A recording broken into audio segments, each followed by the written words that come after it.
we're starting a new series of interview called The Life Before Dota 2, and we're gonna talk with people who play Dota for like forever and know what was happening before Dota 2. And we will start with Kuro. Since the series is called Life Before Dota 2, when you started to play games, when you realized you're a gamer? Well, before I played computer games, I played console games pretty much all my life since I was very young, like 4 years old. At some point I switched to computer games around like age 10, I think. So yeah, I always loved games. I mean, in CIS we have computer clubs, you know, and like Cyber Arena, like Moscow computer clubs, and for our gamers, like for esport guys from Russia, from Ukraine, those computer clubs were like the second home. What was your story? Did you play it at home, or maybe you had such a place in your hometown? Well, in Germany, computer clubs, they aren't really common because I think Germany, like, we have good internet, right? Yeah. So, but I still went to computer clubs, like very few times with my friends, but for the most part I was playing from home. So, I mean, how the community was created? You had like some friends from online, or you had friends in real life and then they become your friends online? How you meeting people in Germany? I mean, how you are getting into community? Into like Dota community? Yeah, into like Dota community. How did you get into Dota community in Germany? Well, like even before it, for me it started out this way, that a friend introduced me into Warcraft 3, and he was a Polish friend, and he had a Polish version of Warcraft 3. So do we know him? No, he's like just normal life guy, I guess, in this sense. And he showed me Warcraft 3, and then I installed it of Polish version in my computer, and I just kept playing it. And I didn't really have internet back then. I was like I think I was like around 10 years old. And I had two friends who I played Warcraft 3 with, but when I started playing online, they didn't really play online because they didn't have like a better internet at this point. And then I just met a lot of people online in Warcraft 3, and then I started playing Dota at some point, and then I just met a lot of people back then. Your professional career is almost unknown before you, at least for me, it was known before you joined the KingSurf International team. Was like 7 or 8 people in a roster with such glorious guys as Bigas, Yeah. Papi. How they reached you and how it was working, and it was your first team or not? Before KingSurf, I played in German teams before that. It was just between German community guys. At some point, my first real international team was Mouse Sports. I played with Drage, Fragalot, Blutgeil, he was also a German guy, and a Miracle was a Swedish Miracle. And when we went to DreamHack 2008, I think, I met Papi like before that, some weeks, and then he stood in DreamHack because Drage couldn't come. And that's where I met Papi, and we played DreamHack, we got 3rd place, and then we decided to make a team together. Then we made KingSurf International, then he got Vigos, and Levent was also a German Dota player. He was with me, and I took Levent and Miracle with me. And yeah, and then we created KingSurf International, and that's our story.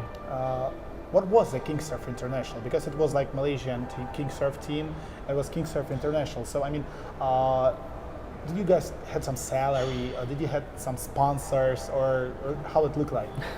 Salary wasn't existent back then. I was just a name at the end of the day, I guess. We were covered some travel cost, but yeah, organizations back then, they were like just there. There was no salary, just some travel backup.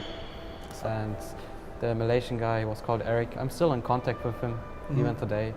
He's a really good guy, but back then sponsors didn't really like give any money, so. Yeah, I remember it was some really strange situation with Eric. Someone blamed him for some money issues, but. Well, I can't blame him for anything. He, like, in my opinion, he's a cool guy, and back then it was really hard to actually build a real organization. He was trying to like push for KingSurf International and the Malaysian KingSurf. KingSurf was basically, maybe still is, just a Malaysian computer club, and they sponsored the Malaysian players, Yamate, and all these guys. And then he wanted to make an international team. We liked the name, and KingSurf was a really cool team too, the Malaysian guys. So like, we had some contact with them and we practiced them. And back then, at like 2008, 2009, European Dota had like no contact to Asian Dota, so we were like one of the first guys who had the chance to like practice with them. As far as I remember, the first LAN you went with KingSurf International, it was in Ukraine. It was DDS Cup 2009. No, the first LAN was in January 2009. It was Dota League Masters in Hanover.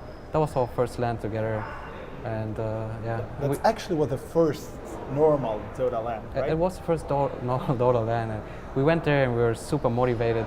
We boot camped in Berlin, and yeah, we went to the tournament and we actually won. It was really amazing experience. And do you remember how was money? Was it for the first play prize? I think it was 1,000 euros. That was a good times. That was a good times. Yeah, back to your first trip, like to Ukraine. Do you remember that DTS Cup when you had the problems with, I don't know, maybe it was Levant or someone couldn't came? Oh yeah, it was. Yeah, I remember. It was in Dnipropetrovsk. Yes, it was. Yeah, I'll never forget that experience. As far as I remember, you played with Dandy as a stand-in. Yeah, Levin couldn't come because like he had passport issues. He couldn't come, so we needed a stand-in, and Dandy was not our stand. Dandy was already part of the team. Yeah. And then our stand-in was Ash. He was manager. Ash, yeah. He was manager of Virtus Pro and Empire now, I think. Yes, and, still working. And he wasn't really like a Dota player anymore, right? He was. Like he was playing Dota, but he already like. He was actually an admin of the tournament. he was busy with real life. He has a wife and a daughter. So we went anyway, and tournament didn't go well for us with stand-in, but it was very unique experience being there. I mean, back in 2009, you were playing professionally, so you were playing actually 8-9 hours per day. But was no salary. The prices were like really low. How could you live for this money? And could any professional player live for e-gaming money in that time? At that point, no one lived off esports or Dota 2 money, Dota money. So we just played because we loved the game. We played all day. We enjoyed the game so much, and it's our passion. It's our hobby, and we didn't really think of it as careers. We all wished it to be one, but it wasn't possible, right? There was no money, nothing. So in my case, I was still pretty young. I was like 16 years old around that time. So I lived with my parents. They covered my cost anyway. And yeah. Okay, after KingSurf, you had some experience with the greatest player of all time, with PGG in one team. Can you tell us a bit more about those experiences, about Asus Cup in Moscow? Well, he's a crazy guy. I think everyone knows. Yeah, he's working an analyst panel here. But he's very fun to be around. We went to play Asus. It was a qualification for ESWC, and we lost in the finals to DTS, which you were manager of. Yeah. I remember my feelings. I was totally crushed. I really wanted to win. I was ready to win. I thought we were gonna win. So we lost to DTS. It was a legendary Dandy, Art Style, Light of Heaven. Dread is back and NS. Dread and NS, yeah. And well, overall, I mean, after that, our team kind of ended.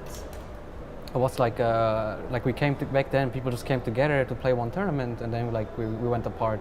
There was no reason to stay together. There was no contracts, no salary, no nothing. And well, we tried our best. It was fun, but didn't really work out. You mentioned when you were in KingSurf International, you had at least some opportunity to play versus Asian teams, Chinese teams. Do you remember any like LAN or any experience when you played like with Chinese guys? Because there were not so much LANs in Dota 1. So what LAN was the most significant for you? Actually, we played online. We played against the Malaysian KingSurf. We played with 300 ping. We didn't care, you know, like back then we were so much in love with the game. We just wanted to play, and we knew they were good guys, like they were really good at the game. And so we played with like some good 300 ping, and that was our practice games. But we didn't go to like Chinese LAN with KingSurf International. Yeah. We only went to like European LANs. Yeah. Okay, let's go back about to you. You were playing a lot of different roles in Dota 1. Do you think this is those experiences helping you right now in your career? So I mean, you're one of the most versatile players at the planet. So did it help you? Well, I mean, the game has changed a lot, but I made a lot of experiences since I used to play mid lane and carry lane. I think I'm probably one of the most experienced Dota players, just because I have so much history. It helps me in a way of understanding how other players think in their roles. And even like 1 year ago, I was playing carry for like 6 months. I think I can still do it, to be honest. And at the end of the day, I think I want to use like all my experiences for my present now and for my future.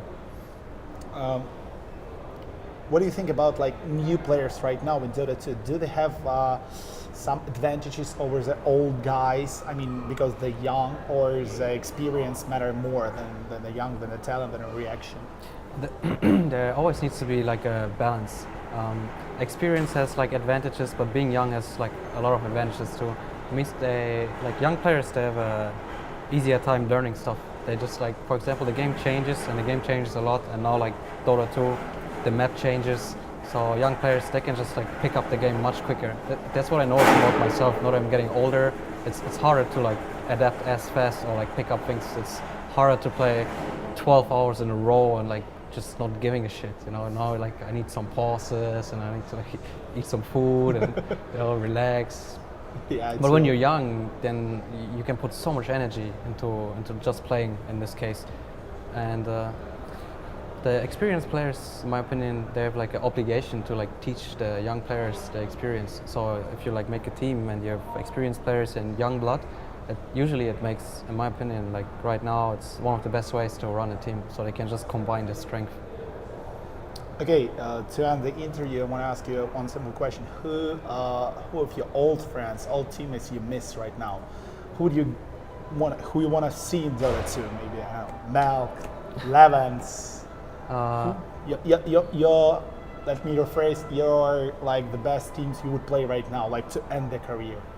Like, I don't know. It's a hard dream question. team.